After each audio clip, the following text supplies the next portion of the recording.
Ahí comenzó a grabar. Bueno, empecemos entonces. Buenas tardes a todas, buenas tardes a todos. Vamos a empezar con la clase de hoy correspondiente a la bolilla 6 y una segunda parte de la materia en donde ya no vamos a discutir tanto fundamentos o derechos, sino que vamos a pasar al plano del proceso, procedimiento. Vamos a llevar a la acción lo que en teoría hemos aprendido sobre derechos humanos, sobre derechos específicos, y lo vamos a aplicar a un sistema concreto, que es el sistema interamericano para el integrador final, sin perjuicio de que hoy vamos a ver someramente el sistema de Naciones Unidas. Digo someramente porque es un sistema extremadamente complejo. Hoy le vamos a dedicar 40 minutos, pero bueno, es un tema que lleva muchísimo tiempo de comprensión, por eso vamos a ver algunos aspectos más específicos. En el aula virtual ustedes van a encontrar un video explicativo que está hecho por el personal de comunicación del Alto Comisionado de Naciones Unidas, unos textos, ya les voy a contar qué son esos textos, y un trabajo. El trabajo en este caso es responder verdaderos y falsos, son 10 verdaderos y falsos automáticos sobre la base de uno de los textos que se les ha dado en el aula virtual. Entonces, hoy ya empezamos a trabajar con el caso, tenemos una clase hoy, el miércoles que viene ya empezamos a ver Comisión Interamericana, y el 6 de octubre, que en realidad la clase no va a ser el miércoles 6, sino que va a ser el jueves 7 de octubre, vamos a tener un aula compartida, o sea, el aula nuestra, le vamos a abrir las puertas al curso de Derecho Internacional de los Derechos Humanos de la Universidad de Rosario de Colombia, y vamos a compartir con un profesor de esa universidad que se llama Walter Arevalo, que es número uno del Derecho Internacional, y bueno, nos va a venir a visitar y va a traer a sus alumnos y a sus alumnas. Antes de que pregunten por qué va a ser el jueves y eventualmente se preocupen por el cursado, ya hablé con el profesor Bermúdez, Fernando Bermúdez, y él va a ceder el espacio de metodología de la investigación, de manera que no hay ningún problema técnico para que la clase de humanos sea el jueves 7 y no el miércoles 6, porque la vamos a hacer en el horario de su clase. Así que bueno, para empezar, somos 122 personas, o 120. ¿Quién leyó el caso? Alguien tiene que haber leído el caso.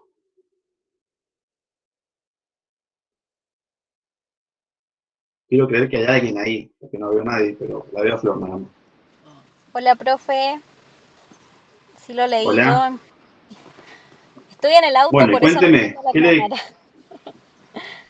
No, no se preocupe, pero cuénteme algo del caso. No hace falta que alguna reacción que le haya generado el caso, algún pensamiento. Y lo primero que pensé fue muy actual, o sea, lo pensé como algo de decir, wow, esto le podría estar pasando a una persona en la actualidad por las circunstancias de pandemia y el tema de la vacunación. Y después también pensé en una parte del caso cuando dice que le retienen, no sé si lo tengo que contar el caso o no, Sí, sí, lo que eh, usted quiera. en una parte del caso cuando dice que le quitarían los haberes a este señor jubilado, digo, no, el primer pensamiento que tuve, no puede ser que se llegue a esa instancia sabiendo que es una persona que depende ese ingreso económico para tanto para mantenerse a él como para mantener a sus nietos. Y entonces ahí fue como que me quedó con la intriga de cómo vamos a pensar en el futuro, cómo vamos a hacer para poder contribuir con esta persona. Bueno, en mi caso particular estamos de defensoras del Estado, pero Ajá. ¿En qué sí, estado? ¿En el fondo, en cautelares o en la admisibilidad? en el tema de fondo. Ok. Así que bueno, también me quedé pensando en eso, lo pensé como pobre hombre, pero después dije, bueno, pero yo me tengo que poner del otro lado y, y empezar a pensar qué se puede hacer para poder o ayudarlo o tratar de buscar alguna un tipo de conciliación, no sé, con el grupo estamos debatiendo bien cómo podemos eh, tratar el caso. Muy bien. ¿Quién más? Gracias, María José. ¿Quién más quiere opinar sobre el caso? Somos 128 ahora. Sabemos que María José está por lo menos. ¿El resto?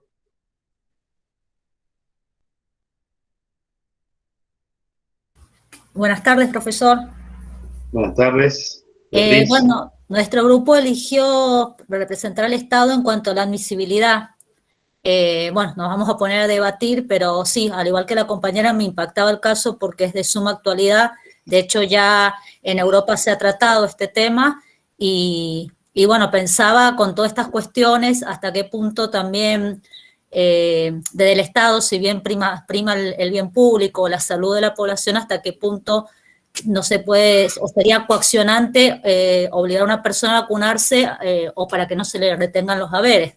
Bueno, lógicamente nosotros vamos a estar al Estado, buscaremos las herramientas o la forma de justificar, pero la verdad que es un caso sumamente interesante y que llama mucho la reflexión, sobre todo por tantos derechos involucrados.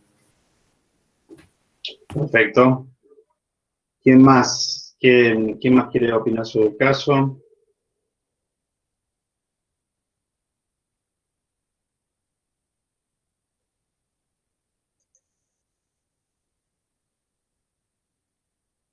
Sí, Elena María que pregunta en el chat dónde podemos mirar el cómputo de la asistencia. Mire, en principio, cuando usted llena el formulario de Google, nosotros eso se va guardando en una planilla, le damos 5 clases, usted sabrá a cuántas vienen y a cuántas no. Y eventualmente, si tiene alguna duda, la consulta, y si no, a fin de año, si usted ve que le falta clase, nosotros le daremos una respuesta. En principio, no, ustedes habrán visto que no somos de insistir mucho con las cámaras. Nosotros somos 126 cámaras apagadas en este momento. No les vamos a pedir excesos formalistas en ese sentido. Ustedes ya saben más o menos cuántas faltas tiene cada uno y cada una. Entonces, en principio les pedimos que, bueno, si tienen alguna duda en particular, nos consulten. Y si no, al final del semestre, cuando vamos a rendir el integrador, si ustedes tienen alguna duda, nos las hacen saber. Si ustedes llenan el formulario de Google, no hay ningún problema. Sí, en realidad preguntaba porque como yo tuve problemas a principio del semestre con la Secretaría Académica para que me matriculen en el aula, hubo un par de clases a las que no pude asistir, por lo tanto no llené el formulario. Entonces quería saber cómo me aparecía yo en la lista, pero era solamente por eso. Por el resto de las clases, a partir de que me matricularon, ahí sí ya he asistido. Perfecto, entonces usted quédese tranquila, cualquier problema que haya. A ver, nosotros al final del semestre evaluamos la situación de cada una y, por ejemplo, si vemos que a usted le faltan asistencias, le consultaremos qué le pasó, nos contará y su problema quedará solucionado. Pero en realidad no quiero acercarle a otra cosa que tranquilidad en ese sentido. No, está bien, muchas gracias. Gracias. Bien, ¿quién más? ¿Alguien más? Vamos, que me cuente algo del caso.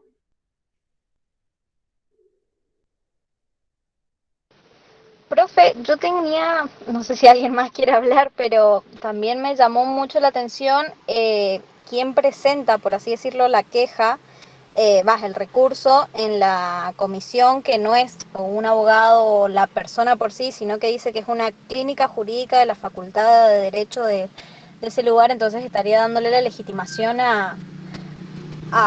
no sé si es un organismo, si es una facultad o son como que se le da la legitimidad a otra persona que represente en este caso a Salvador. Sí, yo no le voy a dar la respuesta porque eso es una de las cuestiones que tienen que debatir en el caso. Cuando ustedes vean el artículo 44 de la Convención, quién puede denunciar, bueno, verán cómo encuadra la clínica jurídica.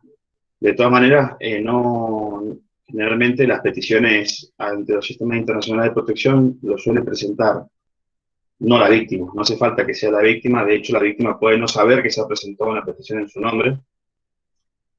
Ahora, si la clínica jurídica integra alguno de los supuestos del artículo 44, que es lo que vamos a ver en la clase que viene, bueno, eso ya no se lo puedo decir.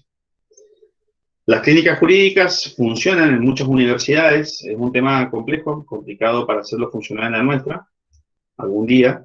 pero muchas clínicas, sobre todo universidades norteamericanas, llevan un caso pro bono o de litigio estratégico con su curso durante un semestre, y eso son las clínicas jurídicas. Dentro de una cátedra toman un caso y lo llevan adelante. En este caso, bueno, si lo hiciéramos nosotros en la Cátedra de Derechos Humanos, sería la Universidad Nacional de Cuyo a través de la clínica jurídica de la Cátedra de Derechos Humanos.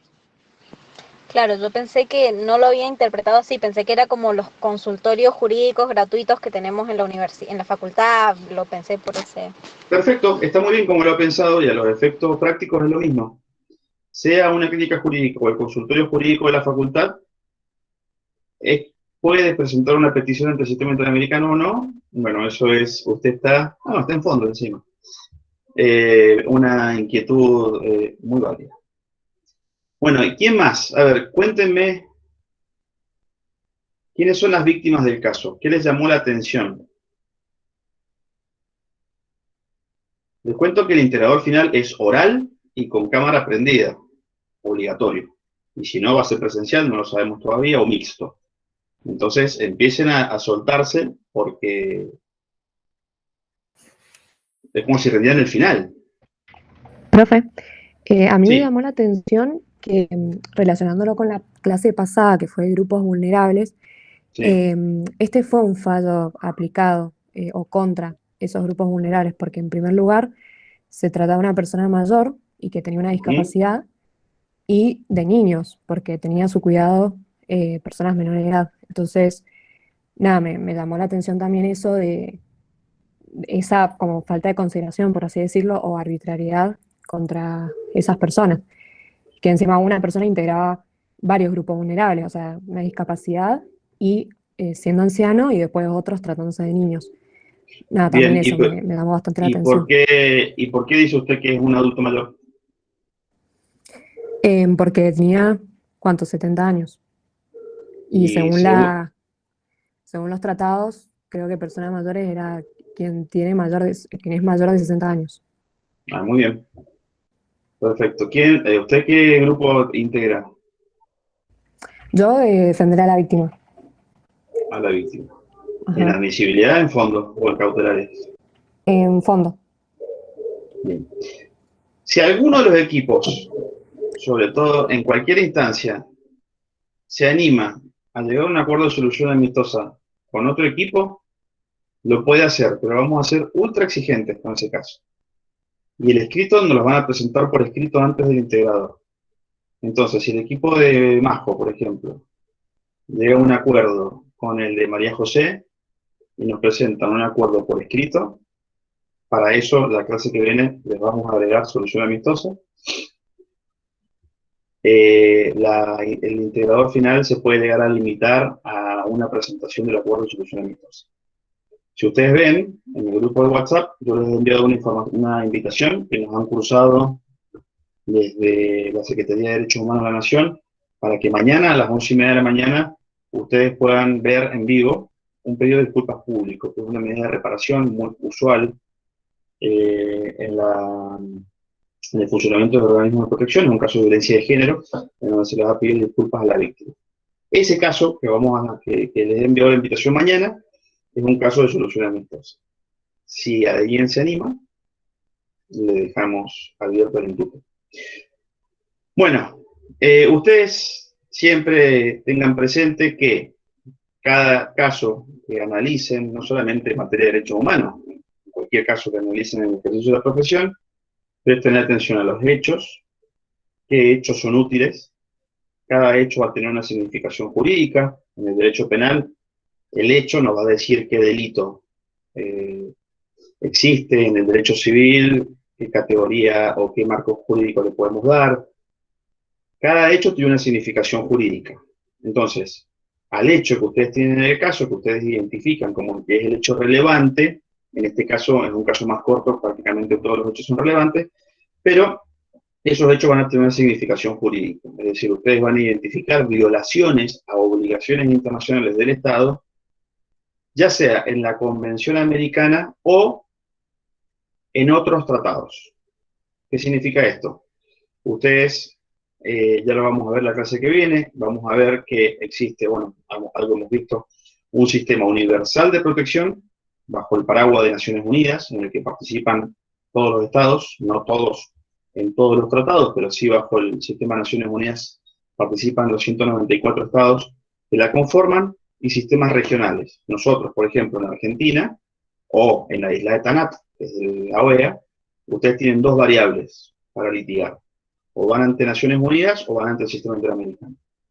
Sin perjuicio de que el caso envuelve una discusión que es común a todo el mundo, no solamente al sistema interamericano, sino que pueden encontrar información o casos relevantes para resolver el caso en el sistema europeo, o en el sistema africano, o en tribunales locales, por ejemplo, en algún tribunal norteamericano, en algún tribunal alemán, o en algún tribunal, el Tribunal Constitucional colombiano. O sea, ustedes pueden usar todo lo que quieran, pero lo importante, y por eso ahora vamos a ver esta bolilla, es que ustedes identifiquen cuál es la jurisdicción y cuál es la competencia del tribunal o del órgano al que van a ir a litigar.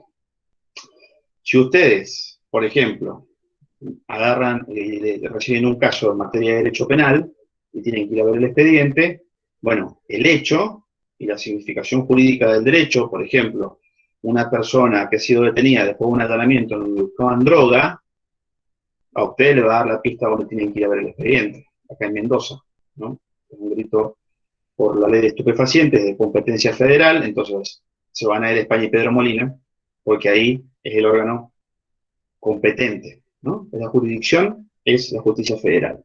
Si fuera que estaban buscando, por ejemplo, un televisor robado, y en ese procedimiento detuvieron a una persona y ustedes van a ir a ver el expediente, entonces ahí van a ir a la justicia provincial. De manera que lo que ustedes tienen que saber es que, en ese caso de drogas, ¿no? Ustedes podrían, les pongo un ejemplo, un caso de una persona que es vista en la vía pública con signo de nerviosismo, lo detienen, es una persona que se acaba de bajar de un colectivo que viene de Salta, tomándose la panza, lo llevan a la comisaría y lo obligan a tomar algún líquido para que devuelva, y cuando devuelve encuentran unas bolsitas con cocaína que se habían sido digeridas anteriormente. Entonces, ustedes saben que es un caso en donde, bueno, ha habido, o van a investigar que ha habido violaciones a las garantías del debido proceso porque han obtenido la prueba de cargo contra esa persona de manera ilícita. Saben que la jurisdicción competente es la justicia federal, pero, por ejemplo, van a fundar todo su alegato o toda su presentación en la jurisprudencia del Tribunal Europeo de Derechos Humanos, que ha dicho que darle a una persona elementos farmacéuticos que la hagan vomitar es equivalente a la teoría del árbol de fruto envenenado, porque lo están autoincriminando. Entonces, ustedes citan jurisprudencia europea en un foro competente. Lo que les quiero decir es que ustedes, como argentinos, o sea, residiendo en Argentina por un hecho de Argentina, igual que el caso hipotético, tienen dos posibilidades. Van a tener competencia y jurisdicción en el sistema interamericano, y van a tener jurisdicción y competencia en el sistema de Naciones Unidas. No así en el sistema europeo, salvo que el hecho, bueno, ocurriera en territorio de alguno de los países miembros del sistema europeo. ¿De dónde surge la jurisdicción y la competencia? Esto es simplemente como un dato para después ya entrar a analizar lo que es el marco de Naciones Unidas. De las leyes. O sea, si ustedes, volvemos al ejemplo del Código Penal, ¿dónde ustedes saben si hay una estafa o un delito o un reclamo por una deuda de 5.000 pesos? ¿A dónde voy? ¿Dónde presento el escrito? ¿Dónde me presento? ¿Dónde veo el expediente? Bueno, y nos tenemos que poner a investigar en los códigos de procedimientos para encontrar cuál es el juez competente, por ejemplo, en delitos de menor cuantía o en deudas de menor cuantía. Y ahí iremos y nos presentaremos. Acá ocurre exactamente lo mismo. Sabemos que hay un sistema que queda en Washington, que es la Comisión Interamericana, y sabemos que hay otro sistema al que podemos acceder, que queda en Ginebra. ¿A dónde voy? Por supuesto que no hace falta que vayamos a ninguno de los dos, porque es todo virtual, pero ¿dónde presento? ¿Dónde me presento? Me presento en Washington o en Ginebra, que es un dato que ya sabemos, podríamos tranquilamente no saber a dónde ir. Son los tratados de derechos humanos los que nos van a decir dónde se puede exigir el cumplimiento de las obligaciones que están en ese tratado. Si yo agarro, por ejemplo, la Convención Americana y veo, voy a ver, primero, los primeros 25 artículos son todos derechos, después voy a ver algunas normas de emergencia, eso es importante, todos los tratados internacionales en materia de derechos humanos, es importante para este caso, traen una cláusula de suspensión de derechos por situaciones de emergencia, y después van a ver una segunda parte en normas de interpretación, y ahí van a ver quiénes son los mecanismos de protección. Entonces, por ejemplo, en el sistema interamericano van a encontrar que el artículo 33 dice que existe una comisión y una corte, entonces van a ver que ese procedimiento se hace ante la comisión. Si ustedes agarran, por ejemplo, la Convención de los Derechos del Niño, que es un tema que mencionó una de sus compañeras, y ven, va a tener la misma lógica, van a ver los derechos primero y después van a ver que existe un comité, o sea, un grupo de 10 expertos independientes que se llama Comité de los Derechos del Niño, que tiene todo un procedimiento y que ustedes saben que en caso de que quieran litigar por ese tratado, la presentación la van a tener que hacer ante el Comité de Naciones Unidas. ¿Por qué son importantes estos dos ejemplos? Porque si yo agarro la Convención de los Derechos del Niño y me voy a presentar una denuncia contra el Estado argentino o contra el Estado de Tanat a la Comisión Interamericana de Derechos Humanos, me estoy equivocando, estoy yendo a un lugar que no tiene jurisdicción ni competencia. ¿Quién me lo va a hacer notar? O el mismo órgano internacional o el Estado. El Estado va a decir, mire, esa petición es inadmisible porque la Comisión Interamericana no tiene competencia para aplicar los derechos del niño. ¿Por qué? Porque la Convención de los Derechos del Niño no le da competencia a la Comisión. Le da competencia al comité. Lo mismo me va a pasar si yo me voy al Comité de los Derechos del Niño y pretendo que se declare la responsabilidad internacional de Argentina por la Convención Americana. Me va a pasar exactamente lo mismo. Esto como antesala de que vamos a ver en primer lugar lo que es el sistema de protección universal, el sistema de protección que está construido o erigido sobre los tratados e instrumentos internacionales, porque no todo es tratado en la vida, de Naciones Unidas, que nos puede servir en dos sentidos. O litigamos ahí, o lo usamos como pauta interpretativa. En el examen integrador, ustedes van ante el sistema interamericano. Eso está resuelto, no tienen que tomar la decisión de a dónde van. Pero tengan cuidado cuando en el derecho ustedes citen o pretendan utilizar tratados internacionales. Les pongo un ejemplo. Y con esto les doy una ayuda para el caso. El sistema interamericano tiene una convención interamericana de derechos de las personas mayores. Ese tratado le da competencia a la Comisión de la Corte. Es decir, quienes representan a las víctimas podrían ir directamente por ese tratado, sin usar la Convención Americana, el Pacto de San José de Costa Rica. O podrían ir por los dos. ¿Por qué? Porque tienen una víctima que es persona mayor. Pero la Convención Interamericana de Derechos de las Personas con Discapacidad no le da competencia a la Comisión. Entonces, si alguno de ustedes viene con una denuncia, digamos, para el caso hipotético, para el integrador, pretendiendo que el tribunal declare la responsabilidad internacional del Estado de Tanat por violación a la Convención sobre Derechos de Personas con Discapacidad del Sistema Interamericano, van a desaprobar, porque esa convención no le da competencia a la comisión.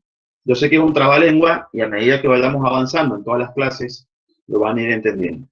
Lo importante es que no hace falta que ustedes nos tiren todos los derechos violados como si fuera un gran alud, sino que elijan 1, 2, 3 sólidos que les permita a ustedes argumentar con solidez, con certeza, y 2 o 3 o 1 tratados del sistema interamericano que ustedes creen que aplican. Les pongo un ejemplo, que no va a pasar, pero si yo, por ejemplo, leyera el petitorio de un equipo que dice que el Estado de Tanat ha violado la Convención Americana sobre Derechos Humanos, la Convención de Personas Mayores, el Pacto Internacional de Derechos Civiles y Políticos y la Convención de los Derechos del Niño, está mal. Estos dos tratados no van, porque no puede ir al sistema interamericano. Entonces, ese es el primer trabajo que ustedes tienen que hacer. Elegir los hechos, determinar los hechos, el derecho, qué derechos se violan, la víctima, que muy bien ya nos lo adelantó una de sus compañeras, hay que prestarle atención a las víctimas, cuáles son las condiciones que hacen que directa o indirectamente tengan alguna situación de vulnerabilidad, que puede ser una o más, que es lo que se conoce como discriminación interseccional. Por ejemplo, la víctima Salvador Jaramillo es discapacitado, podría ser discapacitado, lo ha dicho como nuestra compañera, y adulto mayor.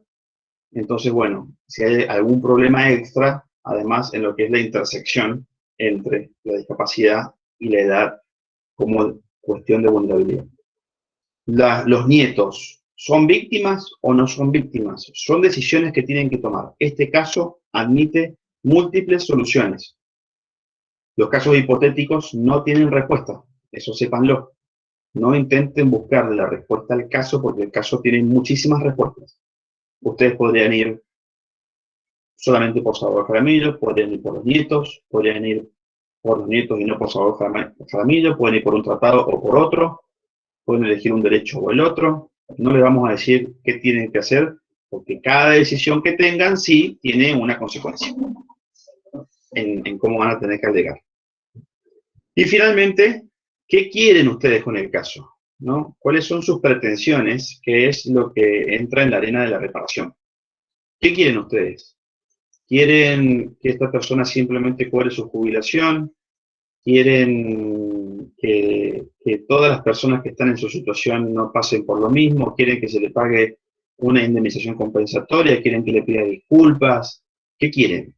Bueno, ustedes van a ver en el aula virtual de esta bolilla, les hemos dado un texto sobre reparaciones en Naciones Unidas, que se los hemos dado más que nada para que ustedes tengan herramientas de trabajo. Es un texto nuevo, escrito por Fabián Salvioli, que es un gran exponente argentino en la materia, es el actual relator de Naciones Unidas para medidas de reparación y ha sido presidente del Comité de Naciones Unidas, y van a encontrar dos textos de su autoría en el aula virtual. Uno de ellos es el de reparaciones. Ese úsenlo más que nada como un instrumento de trabajo para la resolución del integrador final. La reparación es algo que tiene que estar siempre presente cuando ustedes hagan un caso, porque si ustedes trabajan admisibilidad, bueno, ahí tanto la reparación no va a ser lo más importante, pero si trabajan fondo y reparaciones, sí, y si trabajan medidas cautelares también. ¿Por qué? Porque hay una íntima vinculación entre lo que nosotros queremos, si llegamos a una sentencia, y lo que nosotros queremos, si podemos solucionar el caso antes, o si podemos evitar que se produzca un daño a través de la medida cautelar. Todos estos temas, como les dije antes, los vamos a ir viendo en todas las clases punto por punto. Cuando ustedes tengan alguna duda, prenden el micrófono y me interrumpen, por favor.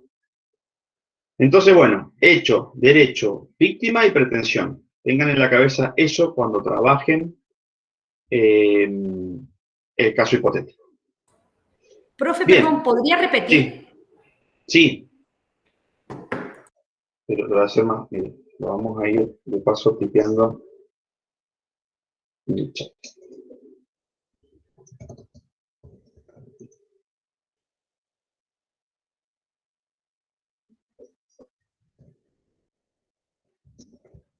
Tener en cuenta los hechos, el derecho, o las víctimas. Esto implica quiénes son. He habilitado un subtítulo que escribe cualquier cosa. Víctimas. Y 4, la pretensión. La pretensión puede ser o no la reparación. Por ejemplo, En una medida cautelar, yo puedo pedir que me paguen la jubilación.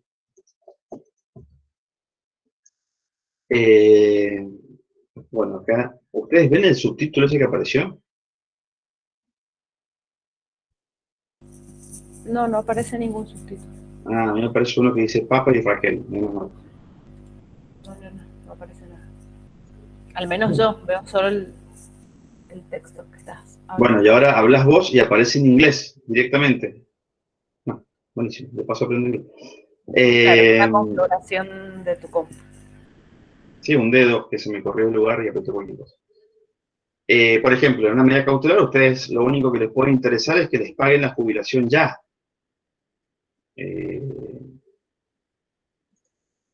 Ahí vamos a la pregunta de Iván Sánchez. Sin perjuicio de que si la sentencia llegara al fondo del asunto, ustedes podrían pedir más medidas de reparación. ¿Qué pasa si son agentes del Estado? ¿Cuál es la pregunta, Iván? Si no puede prender el micrófono, nos escribe por el chat.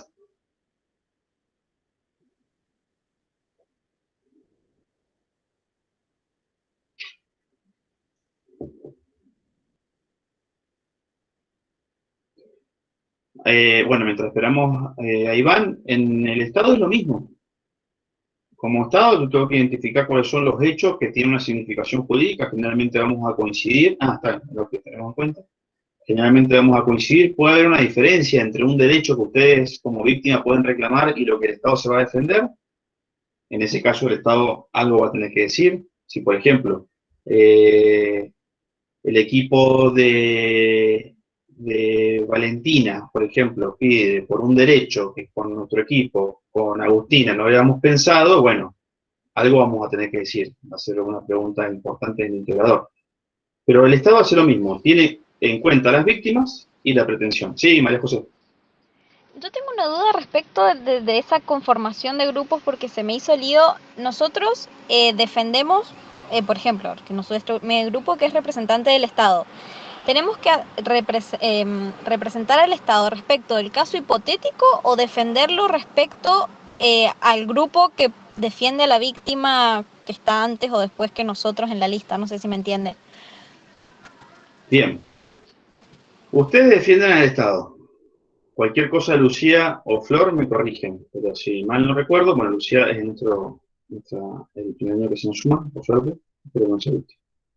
Ustedes ahora se ponen a trabajar el caso y llegó un momento, va a haber un sorteo de temas, de casos, de cruces, en donde a ustedes se les va a decir el Estado tanto contra el representante tanto. Entonces, ahí, así son en las competencias de derechos humanos. Las competencias de derechos humanos, por lo menos, a ver, yo les cuento dos experiencias que me han tocado vivir a mí. Una, enterarme media hora antes quién era el equipo contrincante y ver un escrito de 50 páginas para ver de qué me acusaban. Nosotros éramos Estado. Hubo otra de que me dieran el rol el equipo de la contraparte una semana antes y preparar. Y hacer coincidir lo que denuncia un equipo con lo que se defiende el otro. Ustedes ahora van trabajando y un poco más adelante vamos a sortear el orden de las rondas. Bien. Por ahí, muy brevemente, sí. Si me permitís agregarles, para por favor. En realidad, digamos, si se quiere la ventaja se cruza según sea en un estado que va a tratar el tema excepciones o según sea un estado que trata el tema fondo. En el caso de que sea en un estado que trata el tema fondo, obviamente si se quiere tiene una pequeña ventaja a las víctimas porque van a presentar un escrito. ¿Cómo pueden tratar de igualar el equipo que tenga el estado, digamos, a eso? Y armar un escrito previo donde dicen, bueno, si yo fuera víctima, ¿qué consideraría que se violó? Esto y esto. Si después los representantes de las víctimas no consideraron esos artículos violados, yo los descarto como estado, porque ¿para qué voy a perder el tiempo en defenderme de algo que no me están acusando? Entonces me voy a centrar en aquello en que las víctimas me acusan o los representantes de las víctimas me están acusando. Ahí digamos, me quedo en el detalle y trato de profundizar esa clase de violaciones. Pasa un montón de veces que uno cree que las víctimas consideran violados artículos que uno ve súper fuertes y en realidad las víctimas decidieron como equipo encarar por otro lado. O sea, ahí está la astucia de decir, bueno, analizo primeramente qué puedo considerar que fue violado si yo fuera víctima, y después solo me centro en aquello en lo que me acusan, no en todo, porque si no pierden el tiempo que tienen, digamos, para defenderse como Estado. Profe, y en el caso que usted nos planteaba al principio, que justo coincidimos con una compañera de decir el tema de una resolución amistosa, ¿eso lo podemos prever antes nosotros con otro grupo o también en el momento del sorteo ahí lo charlamos con el grupo que nos toque y decimos, teníamos pensado esto? No, eso esperen el sorteo porque si no se va a hacer vamos a tener un desfasaje un poco difícil de manejar. El sorteo va a ser en estos días, no vamos a esperar hasta 3 días antes justamente porque la idea es que ustedes, bueno, vean si pueden conciliar o no. Generalmente la conciliación surge así, espontáneamente. Hay una reunión de trabajo, en un caso, y una de las personas dice, bueno, nosotros estamos dispuestos a hacer tal cosa. Con ese primer inicio, uno puede obtener o no. Este es un caso que yo personalmente veo que es difícil de conciliar, pero bueno, no imposible. No les quiero dar las respuestas ni las opciones, pero sería muy divertido que alguno se anime a intentar un acuerdo de solución amistosa honesto, ¿no? Después, en el integrador, para que ustedes sepan, le vamos a hacer una pregunta a cada uno y a cada una sobre lo que estén hablando. No le vamos a preguntar cuál es el concepto de derechos humanos, porque no. Pero si, por ejemplo, María José nos está contando, María José tenía fondo, está desarrollando un artículo, por ejemplo, el derecho a la propiedad, el artículo 21 de la Convención Americana, ponerles un ejemplo, recuerden que el caso no tiene una única solución, bueno, le podemos hacer una pregunta sobre eso. Bueno, sobre lo que está diciendo, sobre su propio argumento, o le podemos preguntar un fallo, o si ella nos cita un fallo, le vamos a preguntar por qué lo cita, digamos así.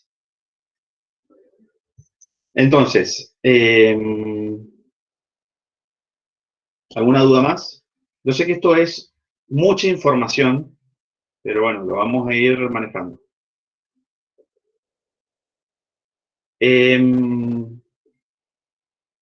Brevemente, Naciones Unidas tiene ustedes, bueno, ya vieron Naciones Unidas en la bolilla 2, pero Naciones Unidas tiene 2 mecanismos de protección, 2 formas.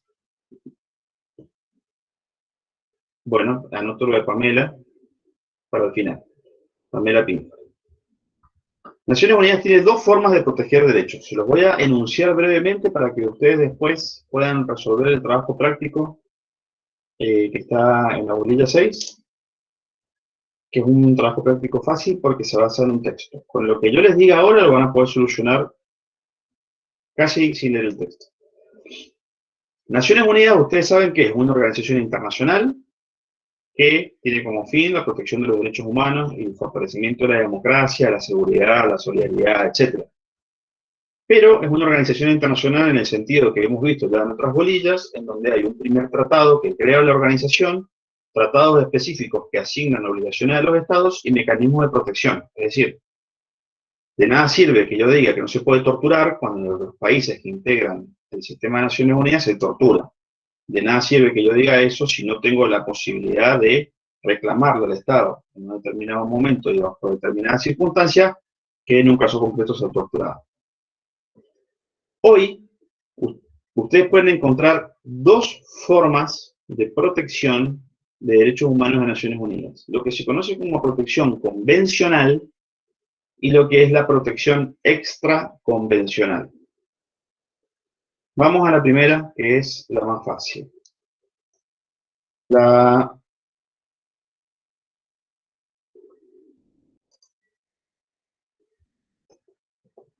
protección convencional es la que surge de un tratado. Es muy similar al del sistema interamericano. Por ejemplo, el Pacto Internacional de Derechos Civiles y Políticos del año 1966 es un tratado que establece obligaciones a los estados en materia de derechos civiles y políticos, valga la redundancia. Ese tratado ha sido suscrito por unos 50 estados, por ejemplo. Eso es protección convencional.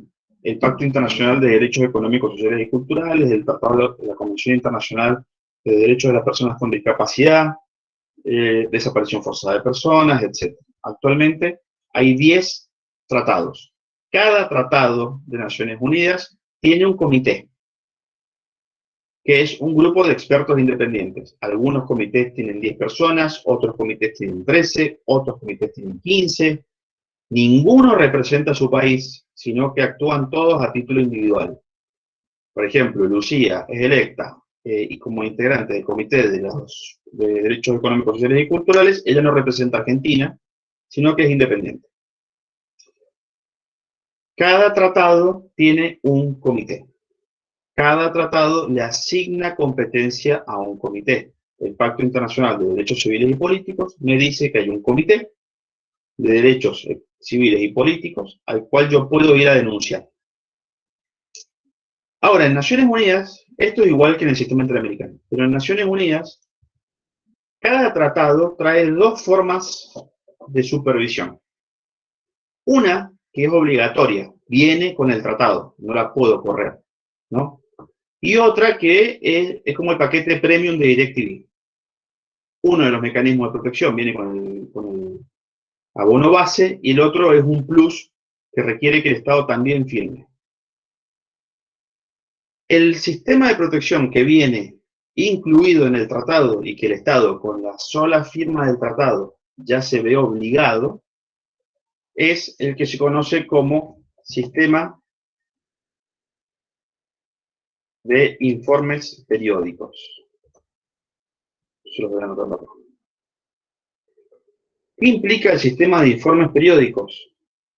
Que cada una determinada cantidad de tiempo, 1 año, 4 años, 5 años, 6 años, lo que diga el tratado, Argentina, por ejemplo, tiene que ir a Ginebra ante el Comité de Derechos Civiles y Políticos y explicar cuál es la situación de esos derechos al interior de su Estado.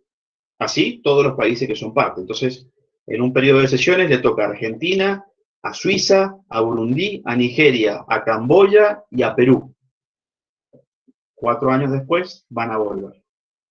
Este sistema que viene incluido en el tratado es el Estado dando examen, ¿no? Relatando cuál es la situación de los derechos al interior de su Estado. No de todo, no de todo. El comité nos va a indicar en una lista de cuestiones que se llama, yo les voy poniendo los temas que son importantes y que son los que ustedes van a encontrarse después en el trabajo. La lista de cuestiones es la que va a armar el comité y nos va a decir, mire, por ejemplo, Argentina, me interesa que nos cuente cuál es la situación de las personas privadas de libertad y cuál es la situación de los procesos por delitos de lesa humanidad, o cuáles son los tiempos, etc. El Estado contesta esa lista de cuestiones, se produce lo que se conoce como un diálogo constructivo, porque es básicamente una charla, entre el comité y el Estado, y de ese diálogo constructivo, el comité analiza la información y dice, bueno, estas cosas están bien hechas y estas están mal hechas.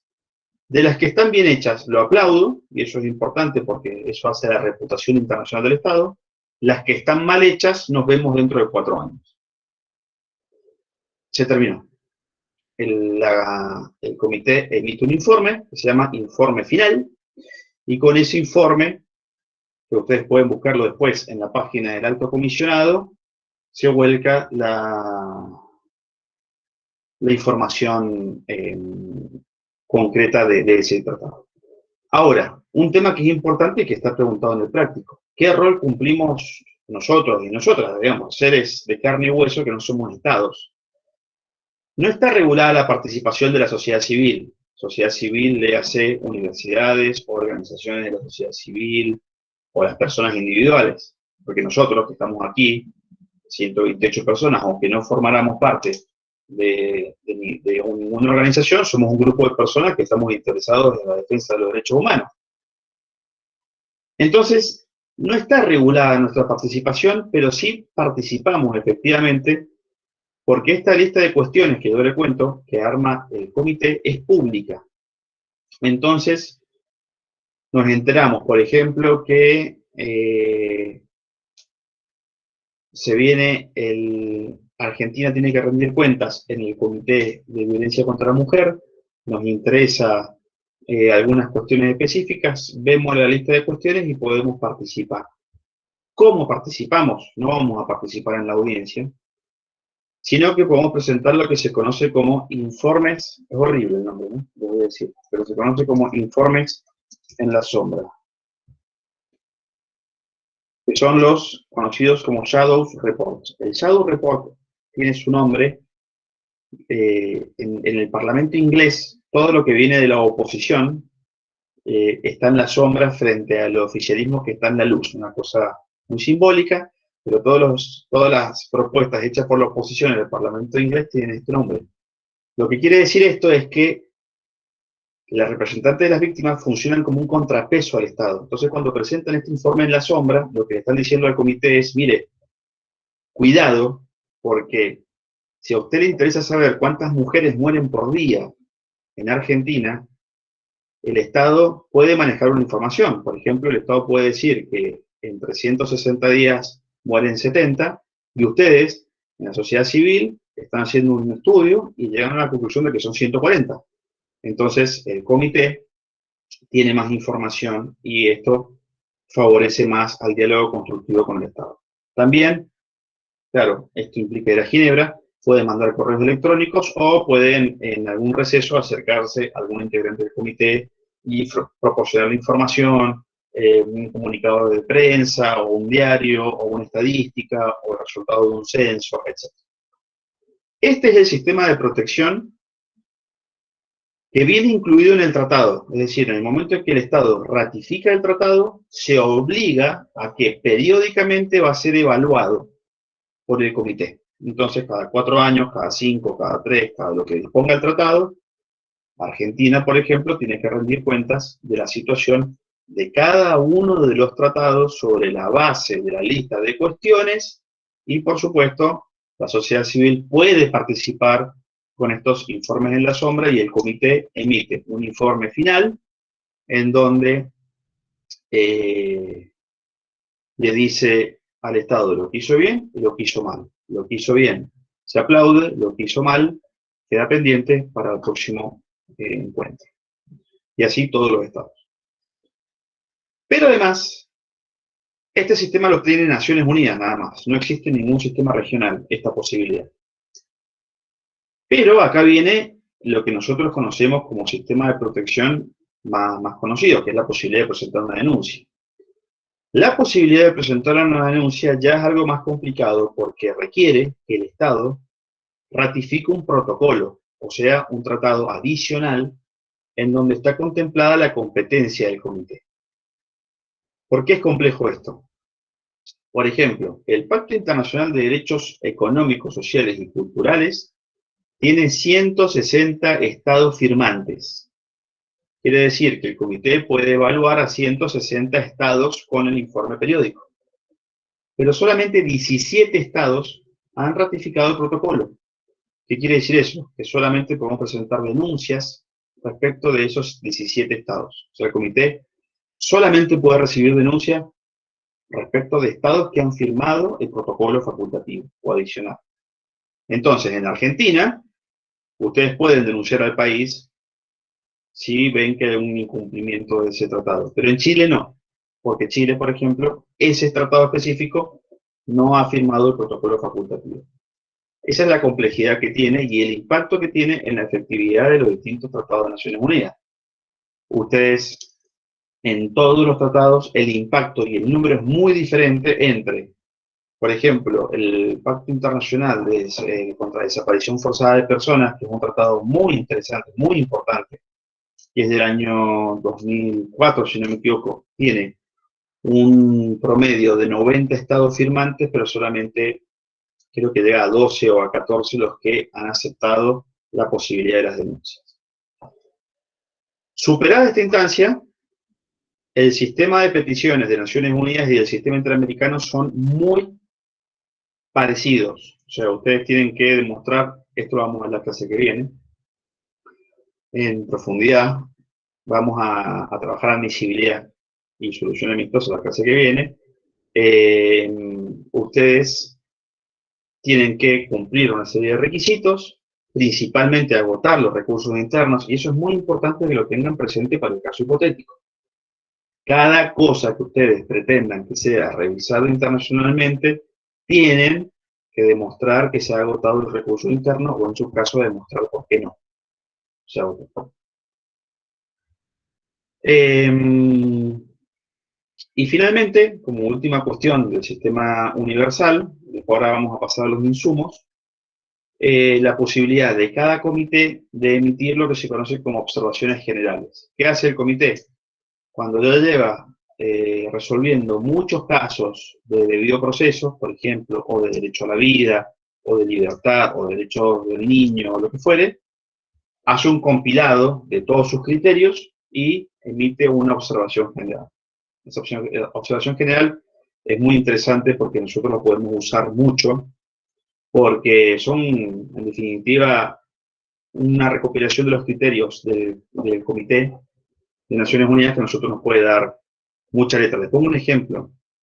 Es muy importante el aporte del Comité de Naciones Unidas, el Pacto Internacional de Derechos Civiles y Políticos, en materia de garantías penales. Toda persona tiene derecho a entrevistarse con su abogado defensor. Bueno, ¿cuánto tiempo? ¿Cuánto tiempo es válido? ¿Cuánto tiempo uno puede decir que es legítima esa reunión? ¿15 minutos, 20 minutos, 1 hora, 2 horas? Bueno, a través de una observación general, el Comité de Naciones Unidas ha dado un estimado, entonces nosotros podemos encontrar insumos, no ya en un caso específico, una denuncia específica, sino en una observación general. Estos son, a grandes rasgos, los temas que ustedes van a tener que poner verdadero y falso, solo sobre el texto de Salvioli, que habla sobre los comités y los mecanismos de protección. Solo sobre ese texto se hace el trabajo. Pero después, ya que viene la parte más interesante,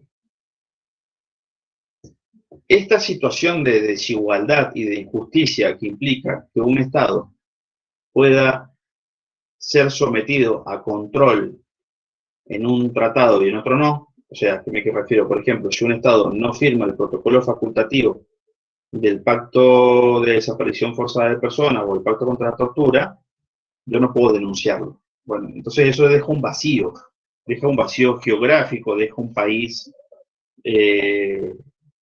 sin posibilidad de discutir esto en instancia internacional. Entonces, a raíz de esto surge lo que se conoce como los mecanismos extraconvencionales. Los mecanismos extraconvencionales surgen por una resolución del ECOSOC, el Consejo Económico Social de Naciones Unidas, y básicamente es lo que se conoce como los relatores. Ustedes muchas veces escuchan, bueno, el relator de Naciones Unidas para el medio ambiente dijo que el relator o la relatora de Naciones Unidas sobre los derechos de la Franja de Gaza dijo que no se apoyan en ningún tratado los mecanismos extraconvencionales. No hay ningún tratado, no existe un comité, sino que surgen de la Declaración Universal de Derechos Humanos de Naciones Unidas de 1948. Eso quiere decir que se le aplica a todos los países. Y pueden ser geográficos o temáticos. Por ejemplo, existen 14 mecanismos extraconvencionales geográficos. Camboya, Somalia, Sudán, Bielorrusia, Eritrea, Mali, Costa de Marfil. Cada uno de esos países tiene un relator, un mandato geográfico que analiza la situación de los derechos humanos de ese país. Todos estos mecanismos son temporales. El primero fue el que se creó para trabajar la cuestión del apartheid en Sudáfrica. Cuando el apartheid dejó de ser un problema en Sudáfrica, ese relator especial, ese mandato geográfico extraconvencional desapareció. Lo cierto es que no es lo normal, generalmente no es que van desapareciendo mandatos porque se van solucionando problemas, sino que por el contrario, se van sumando considerablemente los mandatos. Y después tenemos procedimientos temáticos. Por ejemplo, hay 43 mandatos temáticos. Ustedes van a encontrar, puede ser una relatora, o sea, una relatoría de una persona o un grupo de trabajo de 3.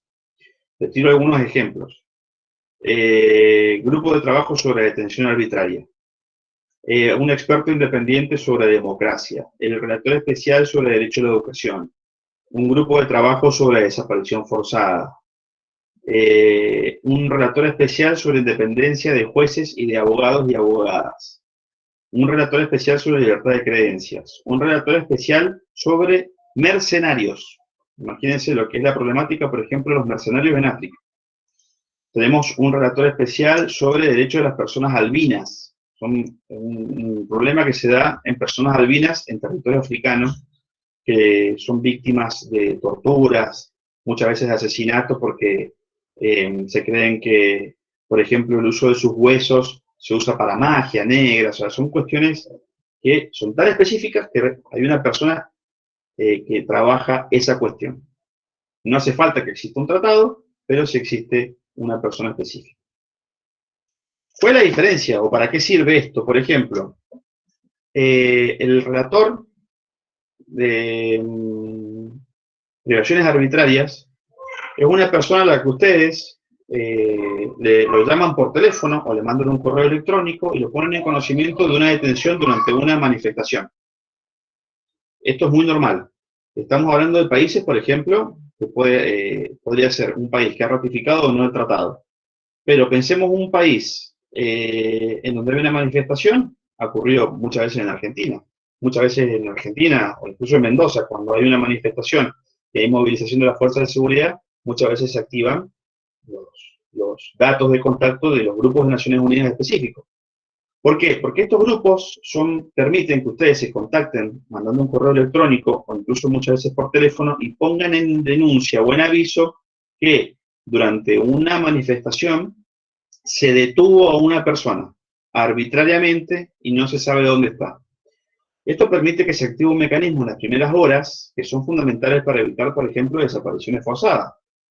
Básicamente, el relator o el experto independiente llama por teléfono, así como se lo estoy contando, lo he visto cuando yo teníamos la posibilidad de conocer al secretario del grupo de trabajo de detención arbitraria, que es un profesor peruano, que nos contaba, él estaba en su oficina, lo llamaban por teléfono, le decían, miren, han detenido en Venezuela a una persona.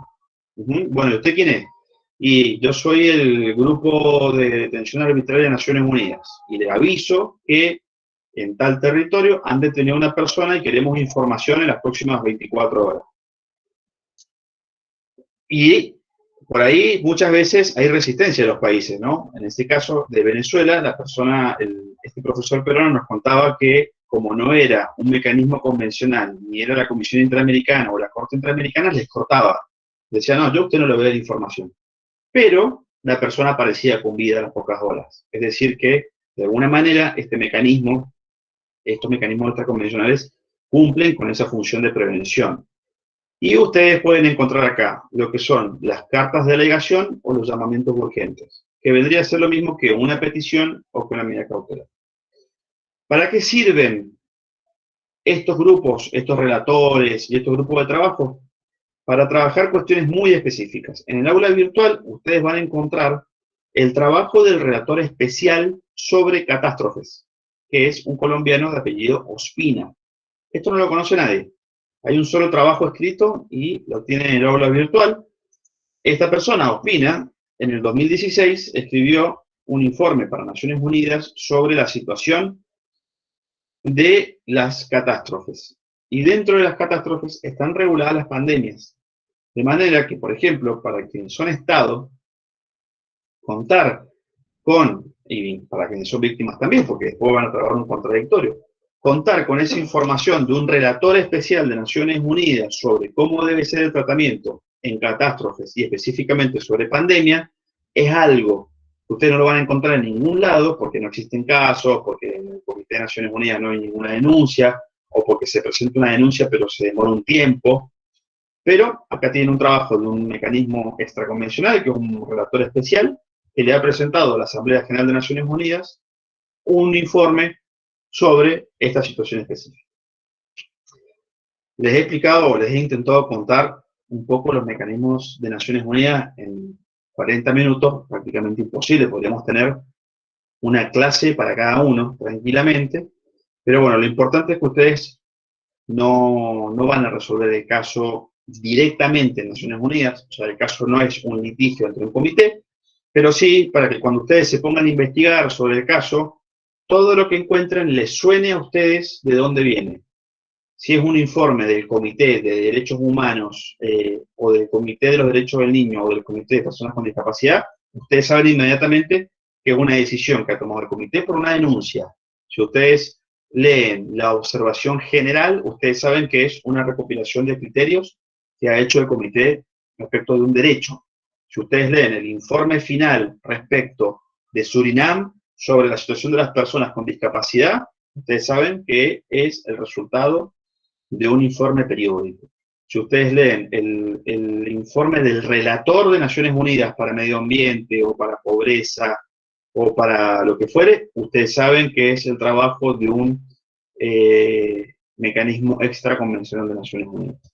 Todo esto a ustedes les va a servir para fundamentar, para argumentar y para justificar aquello que después van a pedir en concreto en su escrito. O sea, ustedes van a litigar un caso ante el sistema interamericano, van a usar tratados del sistema interamericano y van a pedir la responsabilidad o la falta de responsabilidad sobre la base de esos tratados, pero dentro, toda su argumentación se va a nutrir con estos argumentos de Naciones Unidas. Esto a los fines del integrador. Después, el resto de su profesión, este tema les aseguro que lo van a usar a diario. Es constante cómo uno recurre a buscar información en Naciones Unidas sobre cualquier tema que sea parte de algún caso que ustedes estén llevando adelante en el ejercicio de la profesión. Bien. ¿Alguna pregunta? Si no, después tenemos acá la inquietud de Pamela Pinfari sobre la estructura del integrador. Pero, ¿alguna pregunta? ¿O pasamos directamente a esto?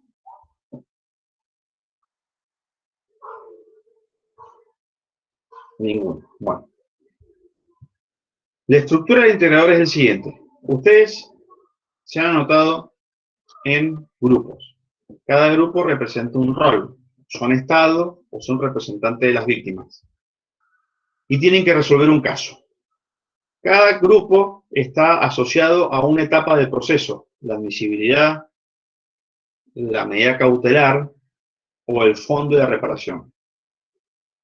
Cada dos grupos, es decir, uno por representante de las víctimas y uno por representante del Estado, van a trabar un contradictorio oral al final en la semana del 10 de noviembre, es decir, la última semana de clases. Ahí ustedes van a trabar un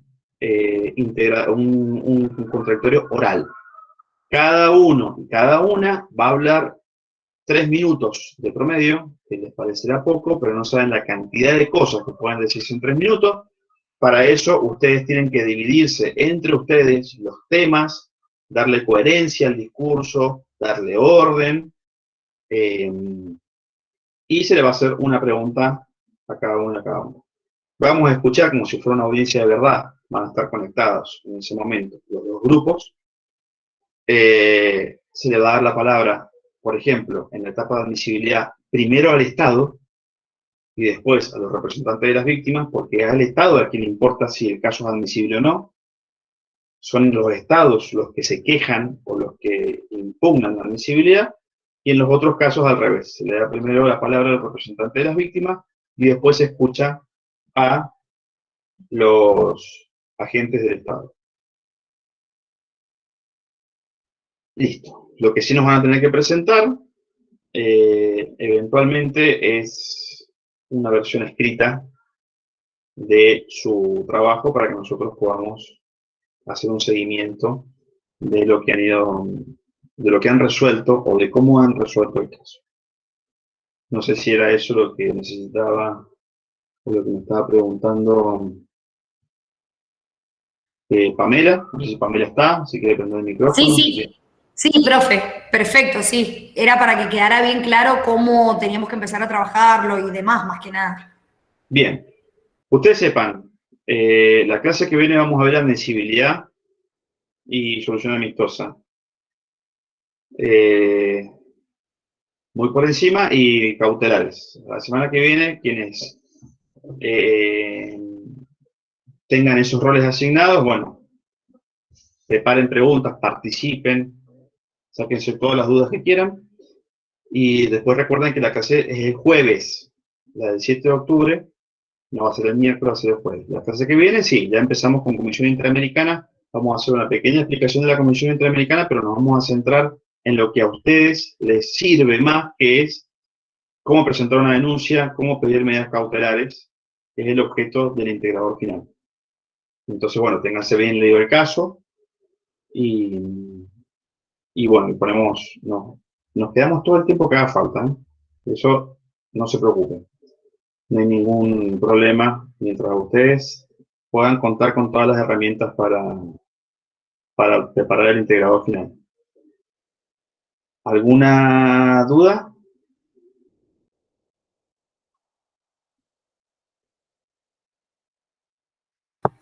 No, profe, gracias. Bueno, Perfecto, profe, se entendió Profe, todo. genial. perfecto. Bueno, entonces nos vemos el miércoles que viene. Gracias, profe, hasta luego. Muchas gracias, profe. Hasta luego.